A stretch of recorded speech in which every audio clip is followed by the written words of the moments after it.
आज करने की एक बार पुनः मैं घोषणा करता हूं। सबसे पहले एक बार फिर से आप लोगों को शुभ संध्या। हम लोग गांधीवादी चरण में हैं और गांधीवादी चरण में हम फ्यूजन ऑफ थॉट्स को देखेंगे, विचारधारा के मिश्रण को देखेंगे।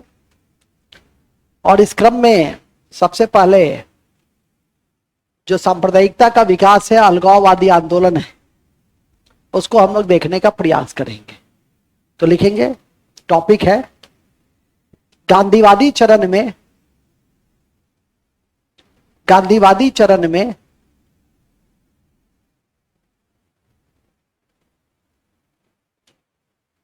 गांधीवादी चरण में गांधीवादी चरण में अलगाववादी आंदोलन, गांधीवादी चरण में अलगाववादी आंदोलन, गांधीवादी चरण में अलगाववादी आंदोलन।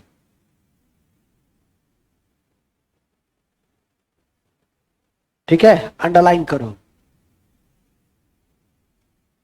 चलिए देखिए, गांधीवादी चरण में अलगाववादी आंदोलन के दृष्टि से यह देखना है कि सबसे पहले पूर्व में ही आपने पढ़ा कि गांधीवादी चरण से पहले ही मुस्लिम लीग की स्थापना हुई। उसके पहले शिमला प्रतिनिधि मंडल आपने पढ़ा, मुस्लिम लीग की स्थापना देखा, मार्ले मिंटो सुधार के तहत पृथक निर्वाचन क्षेत्र देखा और उसके द्वारा अवसर नारा दिया था, सारे जहां से अच्छा हिंदुस्तान हमारा। और यही मुस्लिम लीग, यही मोहम्मद इकबाल ने धर्म के आधार पर पृथक राज्य की मांग 1930 में सबसे पहले किया। 1933 में कैम्ब्रिज विश्वविद्यालय के दो छात्र थे, उसमें एक सबसे प्रसिद्ध छात्र जिनका नाम था रहमत अली। इन्होंने यह शब्द दिया, पाकिस्तान शब्द दिया। पाकिस्तान शब्द में आया पंजाब, अफगान प्रांत, कश्मीर, सिंध और बलूचिस्तान। ठीक है कि नहीं? तो पूछेगा यदि परीक्षा में कि पाकिस्तान की अवधारणा किसने दी, धर्म के आधार पर पृथक राज्य की मांग सबसे पहले किसने किया, तो धर्म के आधार पर पृथक राज्य की मांग सबसे पहले मुस्लिम लीग ने किया। और पाकिस्तान शब्द रहमत अली ने दिया, जो कैम्ब्रिज विश्वविद्यालय के विद्यार्थी थे। तो हमारी आज की परिचर्चा गांधीवादी चरण में अलगाववादी आंदोलन के क्रम में यहीं से आरंभ होती है। तो लिखिएगा, ऐसे लिखो, गांधीवादी चरण में विभिन्न विचारधाराओं का विभिन्न विचारधाराओं का विभिन्न विचारधाराओं का विभिन्न विचारधाराओं का विकास विभिन्न विचारधाराओं का विकास देखने को मिलता है। विभिन्न विचारधाराओं का विकास देखने को मिलता है। इसी कड़ी में इसी कड़ी में इसी कड़ी में इसी कड़ी में इसी क्रम में इसी कड़ी में अलगाववादी विचारधारा अलगाववादी विचारधारा अलगाववादी विचारधारा का स्थान उल्लेखनीय है। अलगाववादी विचारधारा का स्थान उल्लेखनीय है। ठीक है, अलगाववादी विचारधारा का स्थान उल्लेखनीय है। अब क्या है तो लिखिएगा, 19 अति महत्वपूर्ण है। अब लिखिए, अति महत्वपूर्ण है कि मुसलमानों के लिए एक पृथक देश, अति महत्वपूर्ण है कि मुसलमानों के लिए एक पृथक देश, मुसलमानों के लिए एक पृथक देश की पहली बार एक निश्चित अभिव्यक्ति, मुसलमानों के लिए एक पृथक देश की पहली बार एक निश्चित अभिव्यक्ति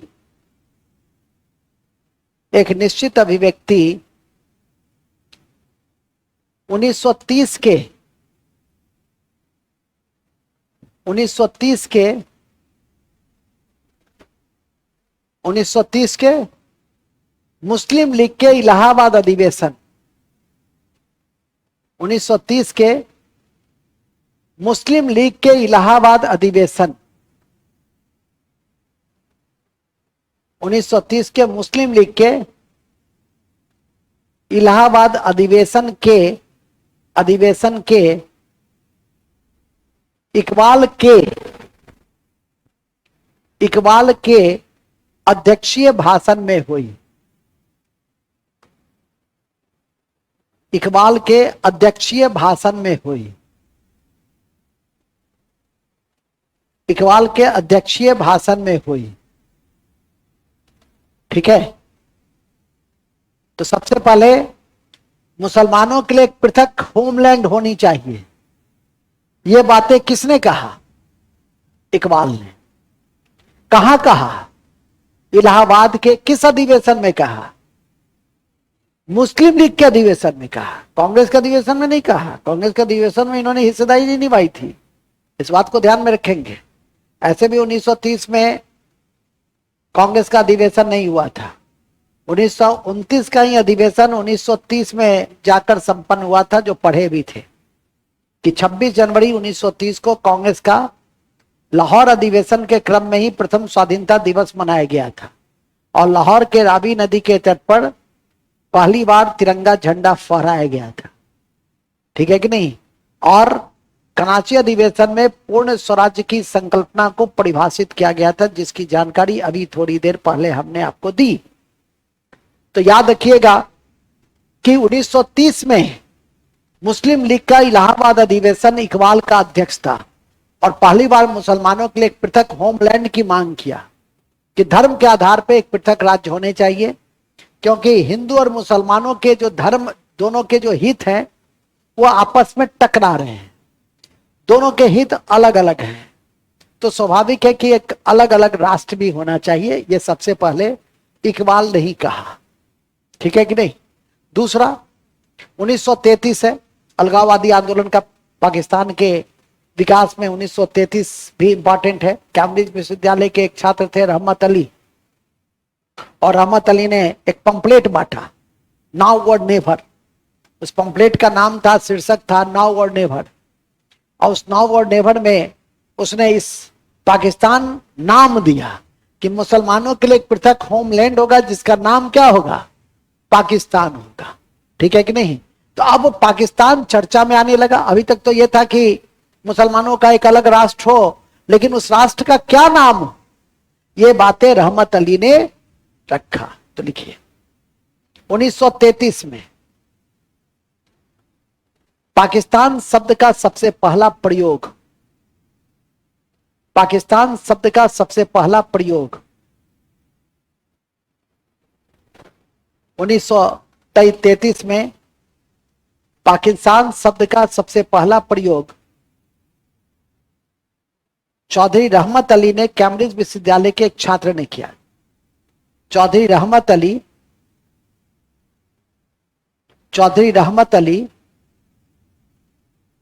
कैम्ब्रिज विश्वविद्यालय के एक छात्र ने किया। चौधरी रहमत अली कैम्ब्रिज विश्वविद्यालय के एक छात्र ने किया। कैम्ब्रिज विश्वविद्यालय के एक छात्र ने किया। और इस कड़ी में नाउ और नेवर,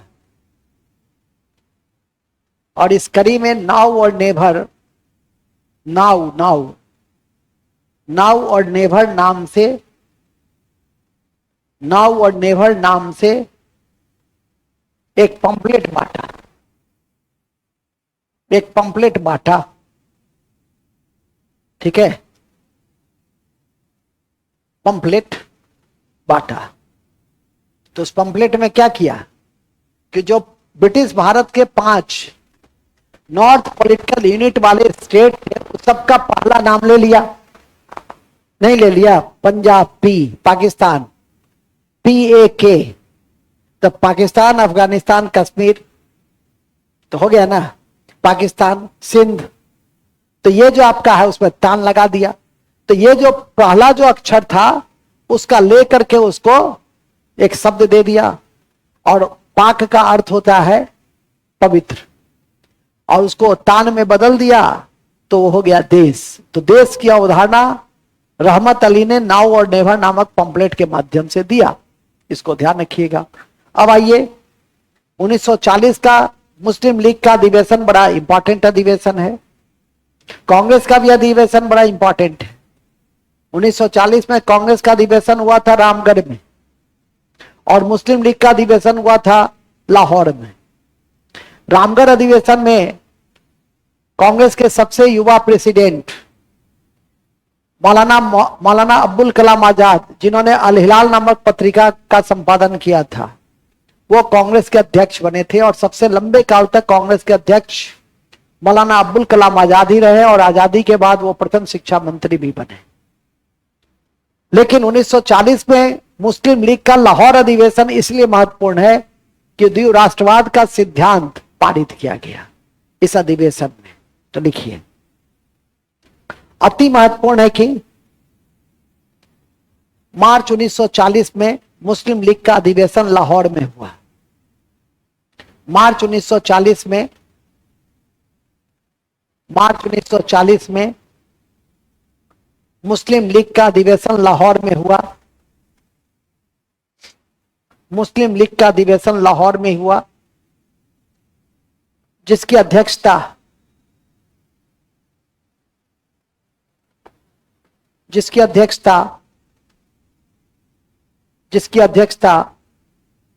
मोहम्मद अली जिन्ना ने किया। जिसकी अध्यक्षता मोहम्मद अली जिन्ना ने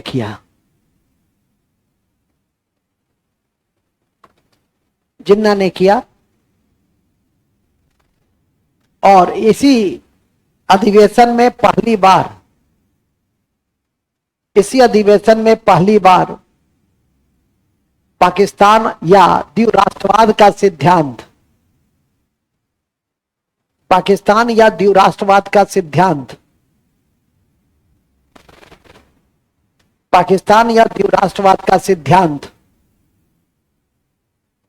द्विराष्ट्रवाद का सिद्धांत को मान्यता दी गई। पाकिस्तान या द्विराष्ट्रवाद के सिद्धांत को मान्यता दी गई। कितना इंपॉर्टेंट है ये,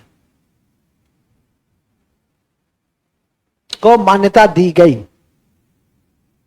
तो 1940 याद रखिएगा। 1940 को क्या करना है, याद करके रखना है। 1940 में क्या हुआ, पाकिस्तान की मांग कहां की गई, लाहौर में। अध्यक्ष कौन थे, जिन्ना थे।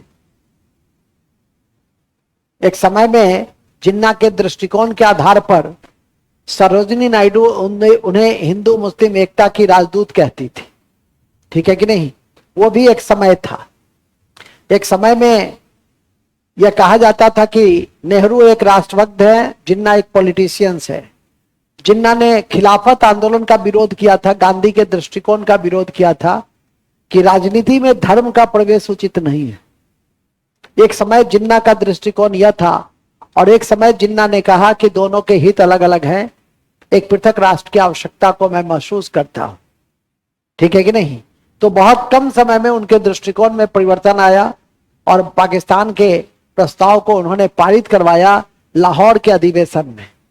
लेकिन जिन्ना के विषय में जो एक बातें अभी मैंने सरोजिनी नायडू के शब्दों में कही, उसको जरूर याद रखिएगा। पूछा जा सकता है कि जिन्ना को हिंदू मुस्लिम एकता के राजदूत किसने कहा था, तो सरोजिनी नायडू ने कहा था। कॉपी के ऊपर में है जगह, तो लिख लो। सरोजिनी नायडू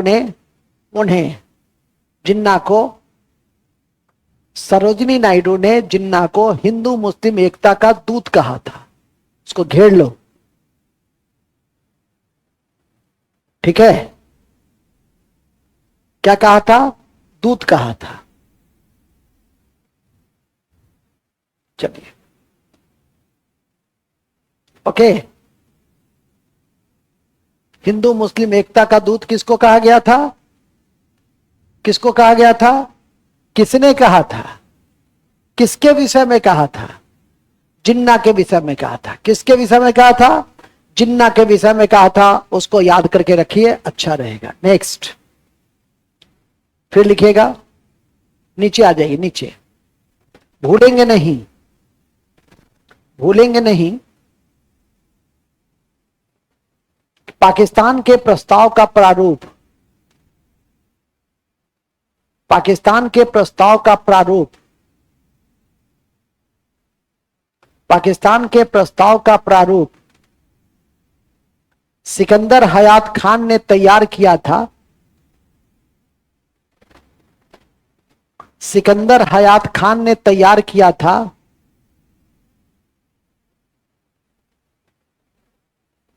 सिकंदर हयात खान ने तैयार किया था और फजलुल हक ने, और फजलुल हक ने, और फजलुल हक ने, फजलुल हक ने 23 मार्च 1940 को, और फजलुल हक ने 23 मार्च 1940 को, फजलुल हक ने 23 मार्च 1940 को प्रस्तुत किया था। अंडरलाइन कर दो। और फजलुल हक ने 23 मार्च 1940 को प्रस्तुत किया था। ठीक है, अंडरलाइन कर दिए। भूलेंगे नहीं, इसी तिथि को स्मरणीय बनाने के लिए, भूलेंगे नहीं, भूलेंगे नहीं, इसी तिथि को स्मरणीय बनाने के लिए, इसी तिथि को स्मरणीय बनाने के लिए 23 मार्च 1943 को मुस्लिम लीग के द्वारा, 23 मार्च 1943 को मुस्लिम लीग के द्वारा, 23 मार्च 1943 को मुस्लिम लीग के द्वारा, मुस्लिम लीग के द्वारा पाकिस्तान दिवस मनाया गया। पाकिस्तान दिवस मनाया गया। ठीक है, कितने तारीख को? कितने तारीख को? और अभी एक तथ्य और बताए थे कि मुस्लिम लीग ने मुक्ति दिवस मनाया था। तो मुक्ति दिवस कब मनाया था? 22 दिसंबर 1940 को। क्यों मनाया था? क्योंकि कांग्रेस ने मंत्रिमंडल से इस्तीफा दे दिया था, इसलिए 22 दिसंबर 1940 को मुक्ति दिवस मनाया था। वो तिथि भी इसी आंदोलन के क्रम में जुड़ जाएगा कि उनका दृष्टिकोण कैसे अलगाववादी था, कैसे अलग था, कैसे सांप्रदायिक था, इसको आपने देखा। मुस्लिम लीग के एक और दृष्टिकोण है कि कैबिनेट मिशन योजना 1946, वो भी आप पहले पढ़ चुके हैं। कैबिनेट मिशन योजना 1946 में आई थी, मार्च 1946 में, और उसने 2 बिंदु पे प्रपोजल्स दिए थे। एक, संविधान सभा का चुनाव के आधार पे गठन होगा और उसका गठन भारतीयों के द्वारा किया जाएगा। और दूसरा कि उन्होंने पाकिस्तान की मांग को ठुकरा दिया, पाकिस्तान की मांग को ठुकरा दिया। और इसी के रिवेंज में 16 अगस्त 1946 को मुस्लिम लीग ने प्रत्यक्ष कार्यवाही दिवस मनाया और नारा दिया, लड़के लेंगे पाकिस्तान। ठीक है कि नहीं?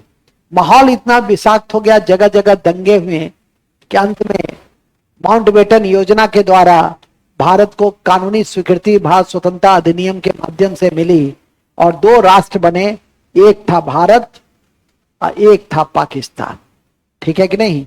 यही पूरी अलगाववादी आंदोलन का निचोड़ है जो आपकी परीक्षा में पूछा जाएगा। ठीक है कि नहीं? तो लिखिए, ऐसे लिख दो। कैबिनेट मिशन योजना 1946 में, कैबिनेट मिशन योजना 1946 में जब पाकिस्तान की मांग को ठुकरा दिया गया, जब पाकिस्तान के मांग को ठुकरा दिया गया, जब पाकिस्तान के मांग को ठुकरा दिया गया, जब पाकिस्तान के मांग को ठुकरा दिया गया, तो मुस्लिम लीग ने तो मुस्लिम लीग ने डायरेक्ट एक्शन डे मनाया। मुस्लिम लीग ने डायरेक्ट एक्शन डे 16 अगस्त 1946 को मनाया। तो मुस्लिम लीग ने डायरेक्ट एक्शन डे 16 अगस्त 1946 को मनाया। 16 अगस्त 1946 को मनाया। ठीक है, कितने तारीख को मनाया?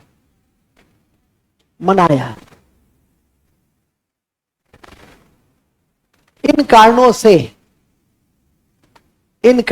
भारत का राजनीतिक वातावरण प्रदूषित हो गया। इन कारणों से भारत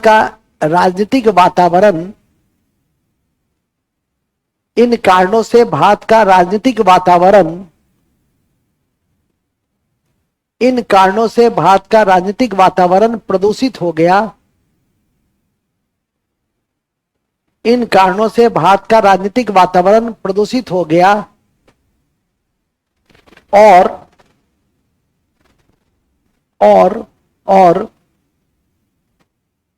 भारत का राजनीतिक वातावरण प्रदूषित हो गया और माउंटबेटन योजना के द्वारा इसको जून योजना भी कहते हैं, ब्रैकेट में लिख दो जून योजना, आगे पढ़िएगा भी फिर से। माउंटबेटन योजना के द्वारा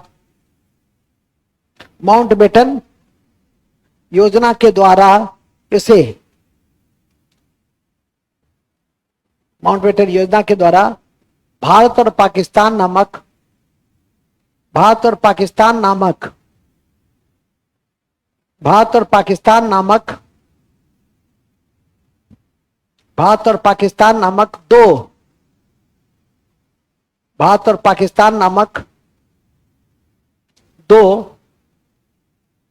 दो नए देश बनाए गए।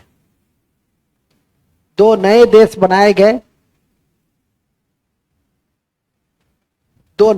बनाए गए जिसे कानूनी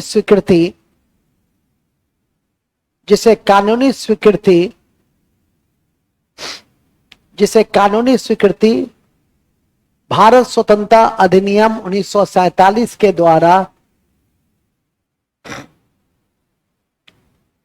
भारत स्वतंत्रता अधिनियम 1947 के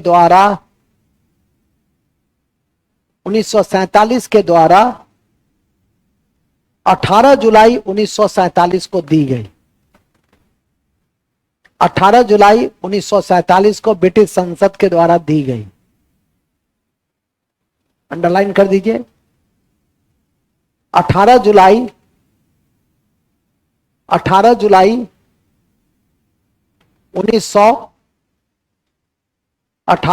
1947 के द्वारा ब्रिटिश संसद के द्वारा दी गई।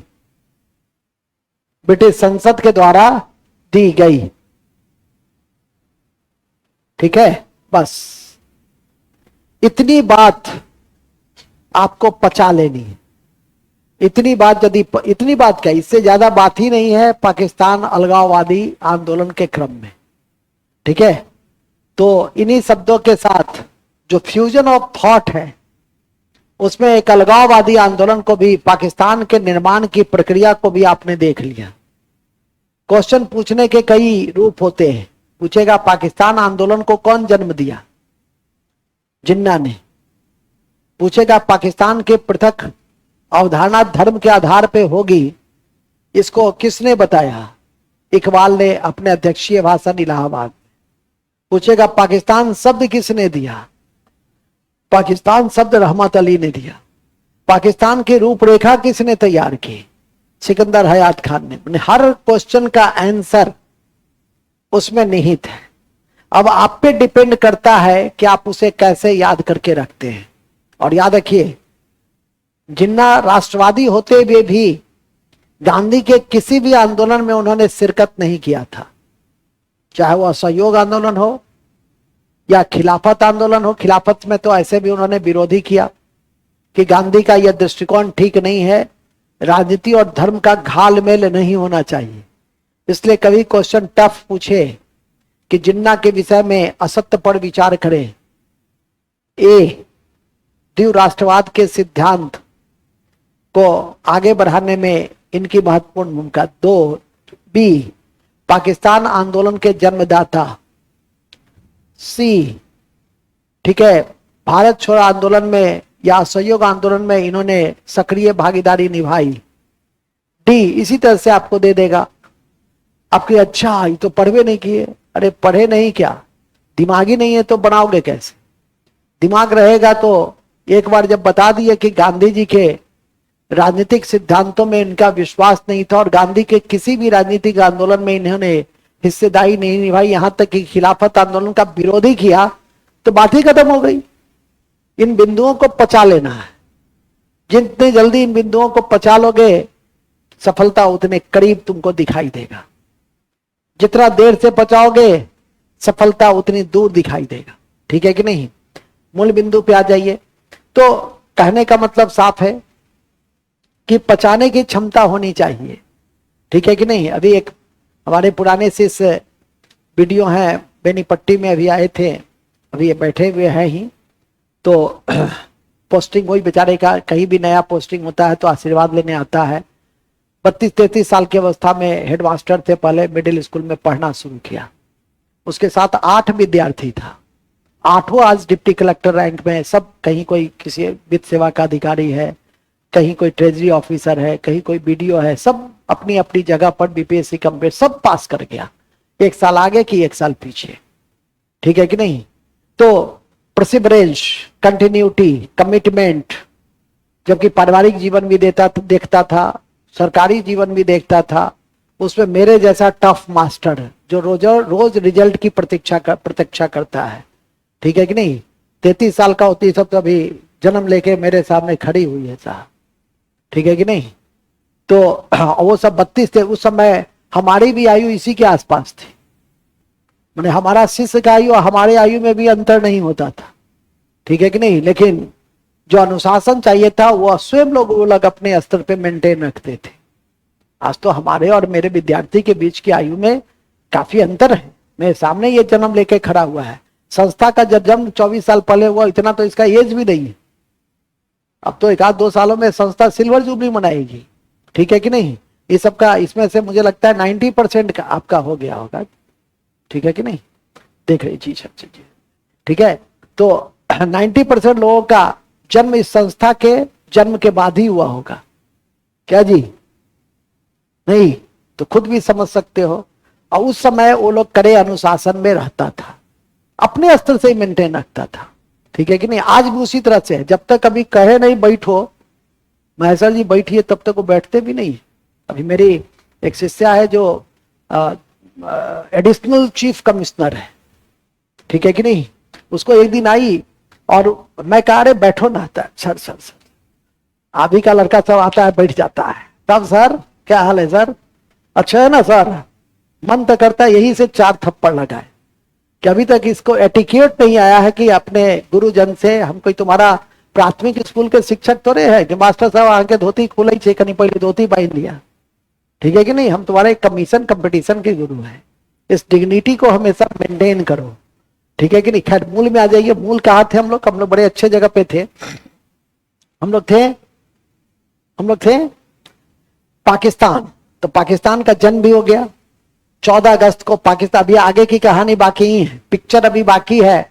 जब 1940 से 1947 के घटनाक्रम को जब दिखवाएंगे तब फिर इसके विषय में कुछ दृष्टिकोण के संदर्भ में हम जानकारी देंगे। फिलहाल तो तथ्यों के दृष्टि से अलगाववादी आंदोलन को समाप्त करने की मैं घोषणा करता हूं।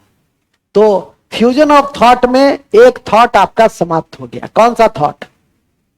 और वो था, अब आइए दूसरा है, एक और कक्षा कर ही देते हैं, छोटा छोटा है। एक है किसान आंदोलन, गांधीवादी चरण में किसान आंदोलन। तो लिखो दूसरा चैप्टर, अब लास्ट चैप्टर। जितना हमको पढ़ाना है उतना हम आज पढ़ा ही देंगे, चिंता मत करो। गांधीवादी चरण में, गांधीवादी चरण में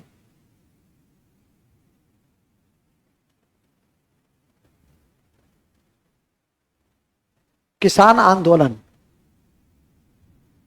गांधीवादी चरण में किसान आंदोलन, गांधीवादी चरण में किसान आंदोलन।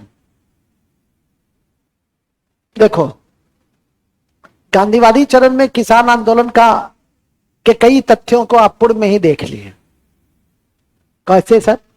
आपने चंपारण देखा, देखा आपने साराबंदी देखा, देखा आपने उसके पहले खेरा देखा, देखा आपने बारदोली देखा, देखा आपने विद्यानंद का पंडौल में आंदोलन देखा, देखा आपने किसान नेता राहुल सांकेत्यानंद का छपड़ा में नेतृत्व देखा, देखा।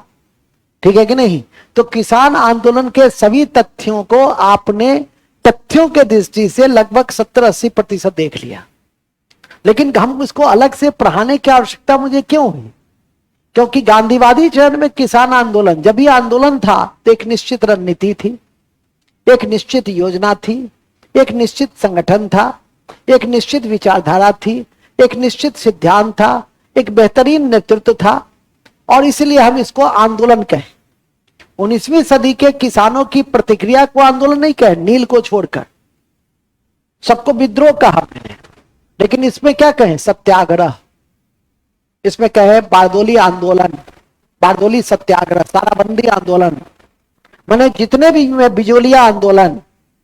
तो इस चरण में आंदोलन कहने का अर्थ होता है रणनीति, योजना, संगठन, नेतृत्व, वो सब कुछ क्या रहते हैं? फिक्स रहते हैं। वो उसमें स्वतः स्फूर्त नहीं होता। एक निश्चित समय में हम शुरू करेंगे। चंपारण स्वतः स्फूर्त नहीं था। हमने तय किया, पंडित राजकुमार शुक्ल को कहा कि आप जाइए चंपारण, ठीक है कि नहीं, मैं निश्चित अवधि में चंपारण पहुंचूंगा। पहले आपकी समस्या तिनकठिया प्रथा को मैं समझूंगा, किसानों की स्थिति को मैं देखूंगा, उसके बाद मैं सरकार पे दबाव बनाऊंगा। ठीक है कि नहीं?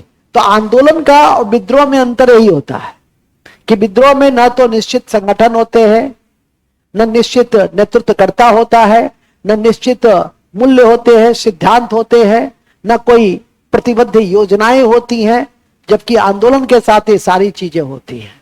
तो 20वीं सदी के किसानों की प्रतिक्रिया को आंदोलन कहा गया। और इस कड़ी में गांधीवादी चरण में किसान सभा के माध्यम से हमने अभिव्यक्त किया, संगठन में किसान सभा बनाए। ये क्या है जी? तो अवध किसान सभा है। ये क्या है जी? ये बिहार किसान सभा है। ये क्या है जी? ये अखिल भारतीय किसान सभा का जो है गठन किया गया है 1936 में। तो ये आंदोलन का हिस्सा था। किस आंदोलन का? किसान आंदोलन का, जिसपे राष्ट्रवादी आंदोलन का भी क्या था? प्रभाव था। तो लिखिए, उसको ऐसे लिखो, 20वीं सदी में, 20वीं सदी में किसानों की प्रतिक्रिया, किसानों की प्रतिक्रिया, किसानों की प्रतिक्रिया को आंदोलन का नाम दिया गया, को आंदोलन का नाम दिया गया, को आंदोलन का नाम दिया गया।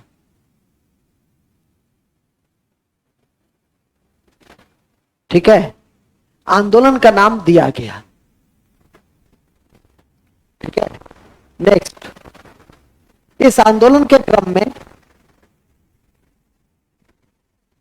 संगठन और सभा बनाए गए। इस आंदोलन के क्रम में संगठन और सभा बनाए गए।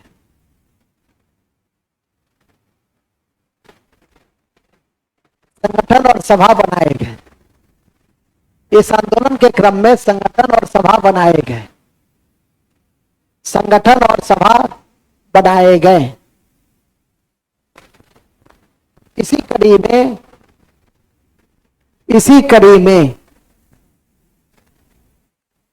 कड़ी में फरवरी 1918 में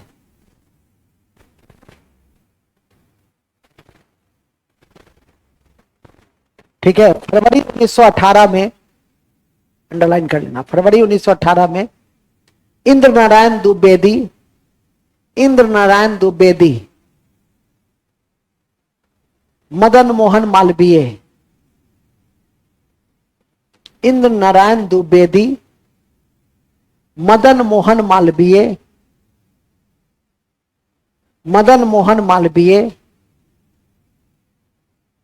गौरी शंकर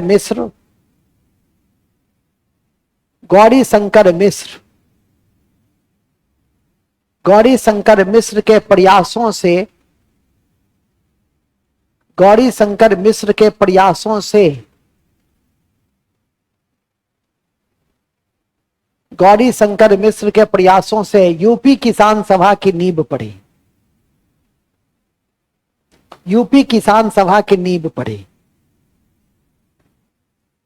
ठीक है, कौन सी सभा बनी? यूपी किसान सभा बनी। कब? अंडरलाइन कर लो, यूपी किसान सभा की नींव पड़ी। यद्यपि इसके पूर्व देखेंगे,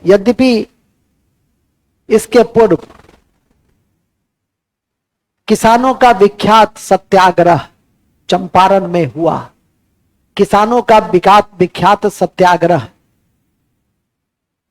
यद्यपि इसके पूर्व ही किसानों का विख्यात सत्याग्रह गांधी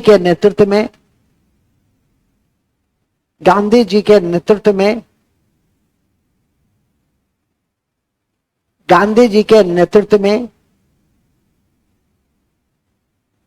चंपारण में हुआ। सारी बात पढ़ चुके हैं, इसलिए लिखाने की आवश्यकता नहीं है। चंपारण में हुआ। साथ ही साथ खेरा सत्याग्रह भी हुए। साथ ही साथ गांधी के ही नेतृत्व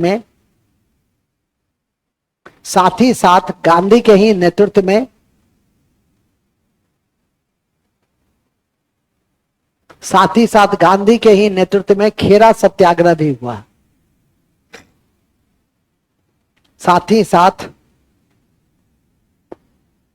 गांधी के ही नेतृत्व में खेरा सत्याग्रह हुआ।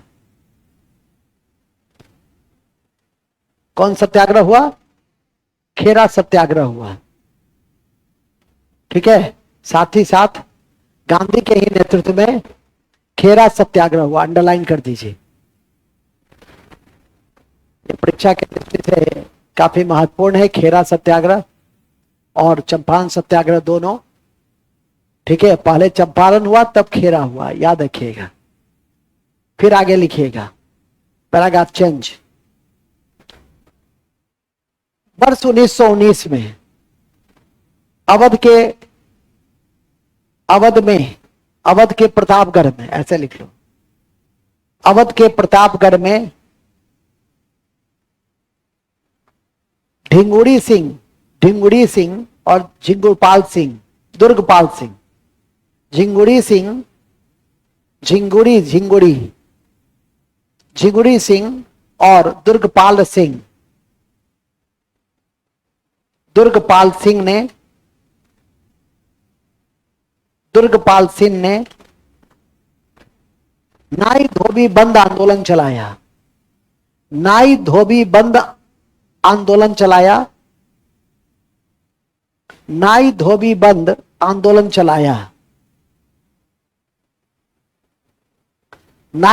बंद आंदोलन चलाया। मतलब कि जो सरकार का समर्थन करेगा उसको न तो हम बाल काटेंगे, अन्न सफाई करेंगे। एक सामाजिक बहिष्कार आंदोलन था, बड़ा नवीन प्रकार का था, ठीक है कि नहीं। और गांव में यदि नहीं ठाकुर जी सोच ले किसी का बाल नहीं काटेगा तो सब क्या बाल क्या हो जाएगा, बढ़ जाएगा। अब तो खैर पार्लर खुल गया, बाजार बन गया, लेकिन पहले तो लोग गांव में, आज भी हमारे शादियों में, हमारे सामाजिक समारोह में धोबी और जिसको हम हजाम कहते हैं गांव में, उस दोनों की बड़ी महत्वपूर्ण भूमिका होती है। सनातन धर्म में इन दोनों के बिना कोई यज्ञ संपन्न भी नहीं होता है, इतनी महत्वपूर्ण भूमिका होती है। तो नाई धोबी बंद बहिष्कार आंदोलन चलाया, सामाजिक बहिष्कार आंदोलन, किसके नेतृत्व में? चिंगुड़ी सिंह और दुर्गपाल सिंह। और इसमें एक नया चेहरा जुड़ गया, उस नए चेहरे का नाम था बाबा रामचंद्र। और वो बाबा रामचंद्र क्या करते थे? किसान की चौपाई सुनाते थे। फिर कहे कि वो किसान, ये भी पूछा था सर, वो किसानों की चौपाई सुनाते थे, किसानों को चौपाई सुनाते थे, पढ़े लिखे नहीं थे, रामायण की चौपाई सुनाते थे और किसानों को संगठित करते थे और तब किसानों की समस्या को उठाते थे सरकार के समक्ष। तो इसलिए परीक्षा में पूछा भी जाता है कि किसान आंदोलन में कौन से ऐसे किसान नेता थे जो रामायण की चौपाई सुनाकर किसानों को संगठित किया और एक महत्वपूर्ण भूमिका निभाई? बाबा रामचंद्र। बाबा बाबा बाबा रामचंद्र थे, ठीक है कि नहीं। तो लिखिए, इसी कड़ी में किसानों को संगठित करने के लिए, किसानों को संगठित करने के लिए, किसानों को संगठित करने के लिए महाराष्ट्र के ब्राह्मण,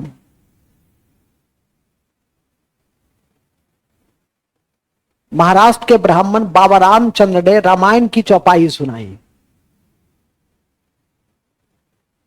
ठीक है। रामायण की चौपाई सुनाई, रामायण की चौपाई सुनाई, रामायण की चौपाई सुनाई। और इसी कड़ी में 1920 में, और इसी कड़ी में 1920 में, और इसी कड़ी में 1920 में, इसी कड़ी में 1920 में अवध किसान सभा का गठन हुआ। अवध किसान सभा का गठन हुआ। अवध किसान सभा का गठन हुआ, ठीक है। अवध किसान सभा का गठन हुआ 1921-22 में ही, 1921-22 में ही अवध के क्षेत्र में ही, अवध के क्षेत्र में ही, अवध के क्षेत्र में ही मदारी पासी के नेतृत्व में, अवध के क्षेत्र में ही मदारी पासी के नेतृत्व में, मदारी पासी के नेतृत्व में एका आंदोलन हुआ। एका आंदोलन हुआ, एका एका आंदोलन हुआ, एका आंदोलन हुआ, ठीक है। कौन सा आंदोलन हुआ? जिसका केंद्र था हरदोई, बाराबंकी, सीतापुर, बहराइच, ये सब इसका केंद्र में था, अवध के क्षेत्र में ही था। याद रखिएगा, इसका नेतृत्व करता कौन था? मदारी पासा। ये 21-22 का समय दो और आंदोलन से संबंधित है। एक असहयोग के दौरान पंडौल में विद्यानंद ने आंदोलन किया था दरभंगा महाराज के विरोध में, उनके नीतियों के विरोध में। और दूसरा 1922 में साराबंदी आंदोलन पटेल के नेतृत्व में गुजरात में हुआ था। तो 1922 में असहयोग और 1922 में आप असहयोग के दौरान पंडौल के विद्यानंद को किसी भी स्थिति में नहीं भूलेंगे, साथ ही साराबंदी पटेल को भी नहीं भूलना चाहेंगे। यह वह समय था कि जब बिहार में भी किसान संगठित हो रहे थे किसान सभा के माध्यम से, वो तो बिहार के संक्षिप्त इतिहास में आपको परिचय अगले सप्ताह में मिलेगा ही, लेकिन बिहार किसान सभा की नींव बनाने में सहजानंद की बड़ी भूमिका रही, जिसकी परिचर्चा कल परसों तरसों कर चुका हूं मैं। और सहजानंद के प्रयासों से ही 1936 में अखिल भारतीय किसान सभा की नींव लखनऊ में रखी गई, जिसका दूसरा सत्र फैजपुर में हुआ और जिसके अध्यक्ष NG रंगा थे, जिसकी भी चर्चा कल की कक्षा में हो चुकी है। ठीक है कि नहीं? अब समय है कि जितना पढ़े हैं उसको पचा लीजिए। ठीक है, अभी एक पुराना विद्यार्थी भी आया था, मेंस दिया था, तो कह रहा था कि पढ़ता था, कह रहा था सर पहले, हम कहे कक्षा आना छोड़ दिया है, तो कहा क्या कि सर पहले से पढ़े हुए हैं ही, 2 दिन जो पढ़ा देते हैं वो इतना रहता है, हम ऑनलाइन में कर लेते हैं सर, इतना रहता है कि उसी को याद करने में 1 सप्ताह लग जाता है। क्योंकि तुम पुराना विद्यार्थी है तब ये बात कर रहा है, और जबकि मेंस दिया है तब ये बात कर रहा है। और जो नया विद्यार्थी है ये सब का तो हमको लगता है कि दिमाग उमाग क्या हुआ होगा, उड़ गया होगा, फ्यूज उड़ गया होगा। और वो जो अभी बच्ची, अभी 1 आध दिन, अभी 24 घंटा हुआ है उसका जन्म लिए हुए, उसका क्या हुआ होगा? ठीक है कि नहीं? ठीक हो, दिमाग ठीक है, चलो ठीक है, बड़े अच्छे से कहे नहीं सर दिमाग अभी तक बचा हुआ है सर, इसका तुम्हारा क्या हुआ होगा? ठीक है कि नहीं? मतलब साफ है कि उसको पचाइए। समझ लिए ना, पढ़ लिए ना, समझ लिए, लिख भी लिए। अब क्या करना है? उसको बैठ करके झिंगुड़ी सिंह, दुर्गपाल, झिंगुड़ी सिंह, नाई धोबी, रटोगे तब ना होगा। समझ लिए, पढ़ भी लिए, रटोगे ही नहीं तो झिंगुड़ी सिंह कहां जाएगा झिंगुड़ बेचने? ये कोई जानता है? इसलिए उसको बैठ करके याद करो। अभी मैंने बताया मदारी पासी एक आंदोलन, अभी मैंने बताया असहयोग के दौरान पंडौल में विद्यानंद, सब लिखा हुआ है कॉपी में, कल परसों लिखे हो, कोई बहुत लंबा समय थोड़ी ही हुआ है। ठीक है कि नहीं? ये सारी बातें जो अभी मैंने की है, साराबंदी, बारदोली, सत्याग्रह, पटेल का, ये सब बात कॉपी में लिख चुके हैं, सिर्फ हम रेखांकन कर देते हैं। तो लिखेंगे 1922 असहयोग आंदोलन के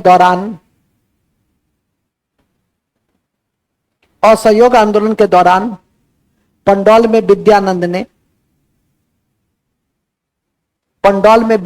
ने गुजरात में साराबंदी आंदोलन पटेल के नेतृत्व में, गुजरात में साराबंदी आंदोलन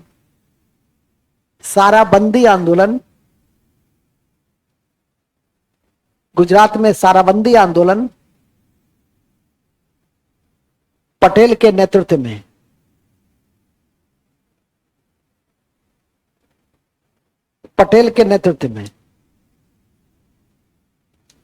1928 में बारदोली आंदोलन,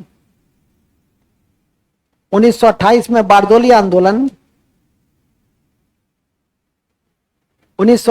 बारदोली आंदोलन सरदार पटेल के ही नेतृत्व में, सरदार पटेल के ही नेतृत्व में हुआ। सरदार पटेल के ही नेतृत्व में हुआ। और इसी कड़ी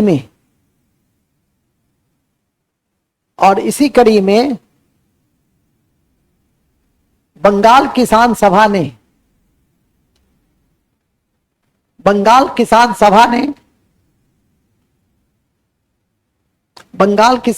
ने तेभागा आंदोलन को जन्म दिया। तेभागा, ये नहीं कि ले भागा, तेभागा आंदोलन को जन्म दिया 1946 में। तेभागा आंदोलन को जन्म दिया 1946 में। ठीक है, तेभागा आंदोलन को जन्म दिया। प्रकाश जी का आप कलम खत्म हो गया। अच्छा बस 1 मिनट और। तेभागा आंदोलन को जन्म दिया कब? इस तेभागा आंदोलन का क्या मांग था? बटाईदार ने कहा कि हम जमींदार को उपज का आधा हिस्सा नहीं देंगे। तुम लोग भी क्या हो, जमींदार हो, तुम लोग का अपना खेत बटाई पे लगाए होगे, आधा मांगते होगे, नहीं मांगते हैं ना, देखिए कति आधा मांगते हैं, वो कहता होगा हम आधा नहीं देंगे, हम 1/3 देंगे, ठीक है कि नहीं।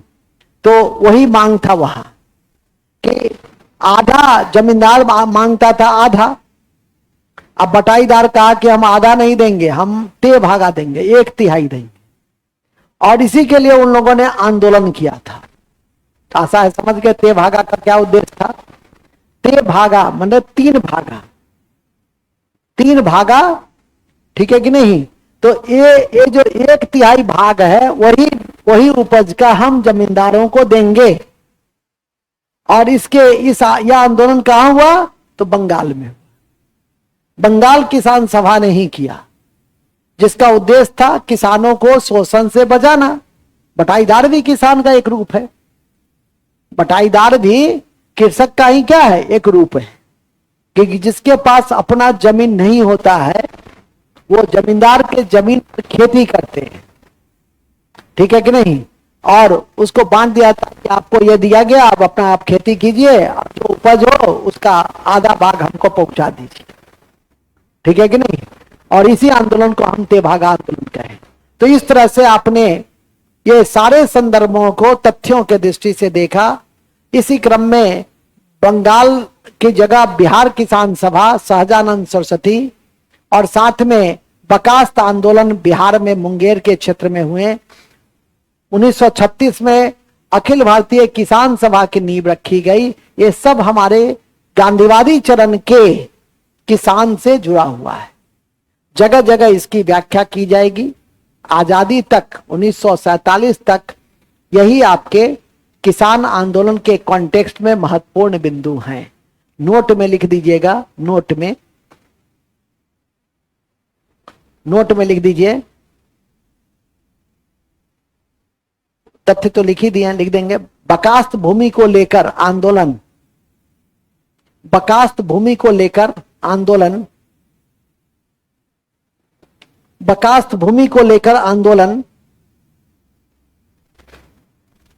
बिहार के मुंगेर में हुआ, बिहार के मुंगेर में हुआ। दूसरा,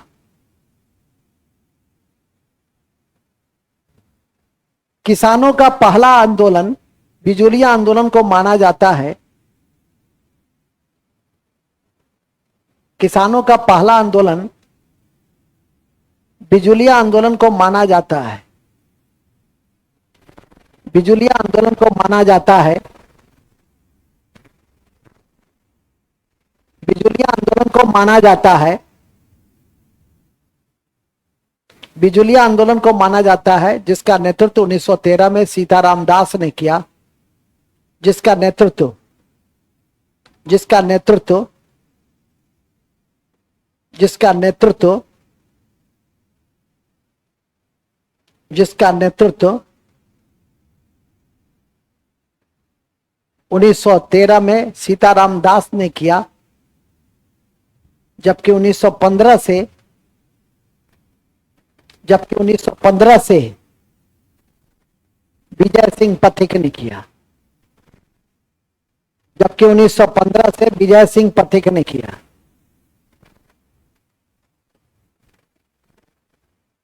विजय सिंह पथिक ने किया, ठीक है, विजय सिंह पथिक ने किया। याद रखिएगा कि हमारे कांग्रेस के एक प्रसिद्ध नेता किसान सभा से जुड़े हुए थे। क्या नाम था उसका, अभी लिखे भी थे, जवाहरलाल नेहरू। कांग्रेस के प्रसिद्ध नेता थे जो किसान सभा से जुड़े हुए थे। इसको भी अवध किसान सभा से जुड़े हुए थे, ध्यान रखिएगा। इसके अलावा बिजुलिया आंदोलन विजय सिंह पथिक से पहले सीताराम दास को याद रखिए, तब विजय सिंह पथिक को याद रखिएगा। इसी कड़ी में लास्ट तथ्य है जिसे ध्यान रखेंगे कि एका आंदोलन का उद्देश्य क्या था, तो लगान की दर में परिवर्तन करना था। तो लिख देंगे 1921 के अवध के एका आंदोलन का उद्देश्य, 1921 के अवध के एका आंदोलन का उद्देश्य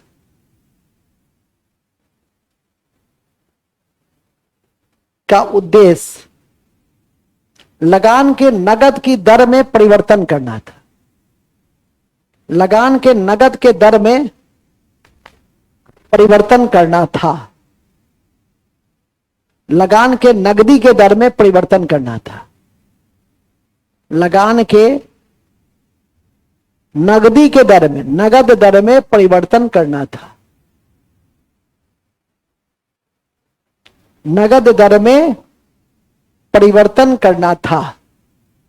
ठीक है, किसका उद्देश्य था ये एका आंदोलन का उद्देश्य था। एका आंदोलन कब का था ये? 1921-22। कौन नेता था? मदारी पासी। कौन थे? मदारी पासी। ठीक है, अब बकास्त आंदोलन का नेता कौन था? सदानंद सरस्वती। तो लिख देंगे बकास्त आंदोलन का नेता,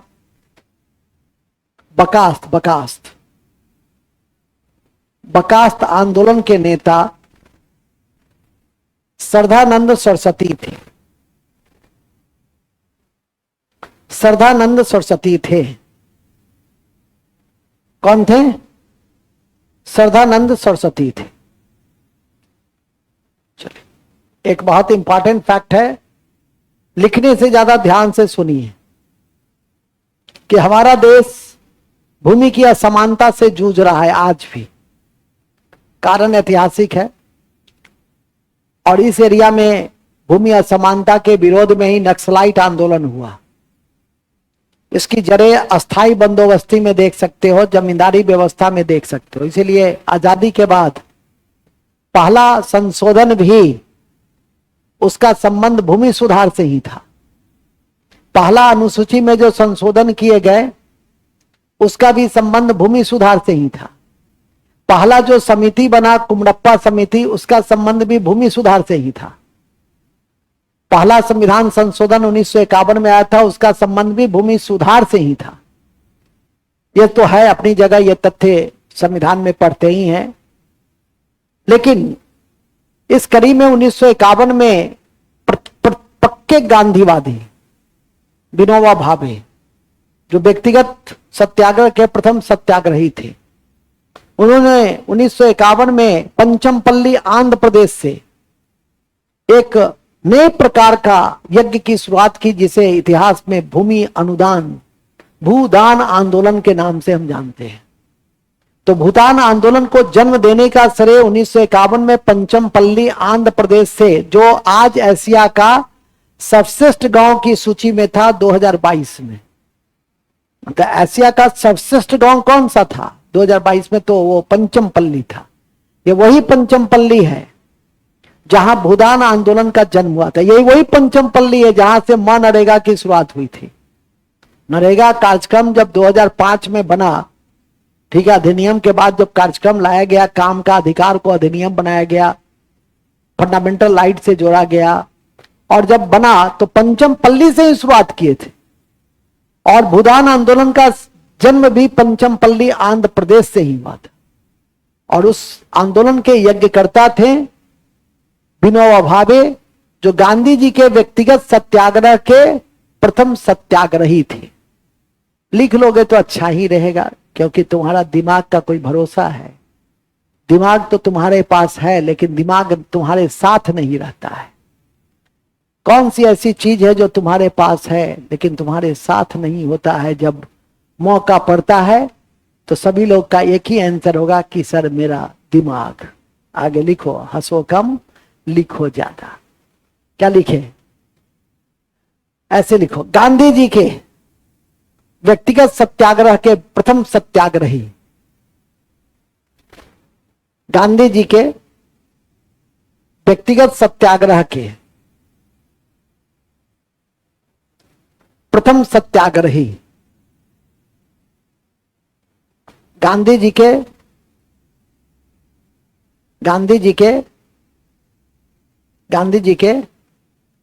व्यक्तिगत सत्याग्रह के प्रथम सत्याग्रही,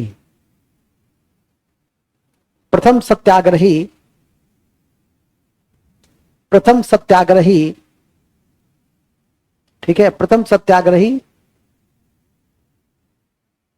विनोबा भावे, जो पवनार आश्रम के संस्थापक भी थे।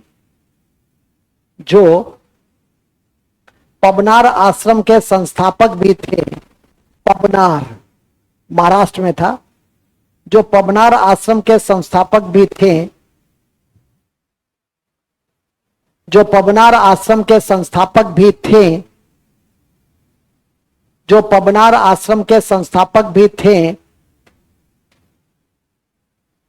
उन्हीं के द्वारा 1951 में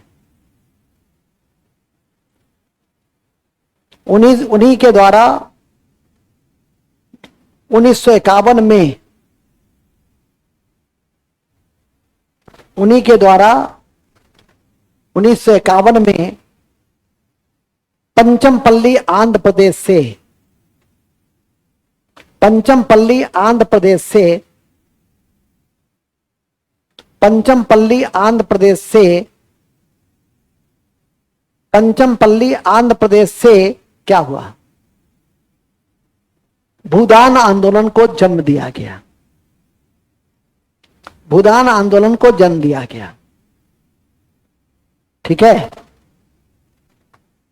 बस एक साथ कई तथ्य इसमें छुपे हुए हैं जिसको आप याद करके रखिएगा कि पबनार आश्रम के संस्थापक कौन थे? विनोबा भावे। गांधी जी के व्यक्तिगत सत्याग्रह 1940 के प्रथम सत्याग्रही कौन थे? विनोबा भावे।